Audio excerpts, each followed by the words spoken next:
ହସ ଇଞ୍ଜିନିରେ କିଏ ସେ ଭରିଲା ଲୁହର ଭେଜାଲ ତେଲ, ଅଟକି ଯାଇଛି ଅଧା ରାଜପଥେ ସ୍ନେହ ମମତାର ମୂଲ। ଯିଏ କନ୍ଦାଏ ସିଏ ବି ଦିନେ କାନ୍ଦିବ, ଏଇଟା ଅଭିଶାପ ନୁହେଁ, ଉପରବାଲାର ବିଚାର।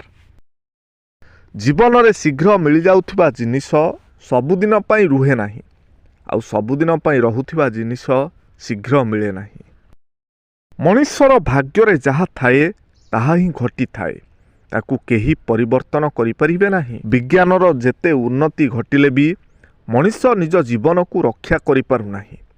ମଣିଷ ଯେତେ ଦିନ ପାଇଁ ଏ ଧରାପୃଷ୍ଠକୁ ଆସିଛି ସେତିକି ଦିନ ତାର ଲୀଳାଖେଳା କରି ପୁଣି ଫେରିଯିବ। ସୃଷ୍ଟିକର୍ତ୍ତା ହେଉଛନ୍ତି ନିର୍ଦ୍ଦେଶକ, ଆମ୍ଭେମାନେ ଜଣେ ଜଣେ ଅଭିନେତା।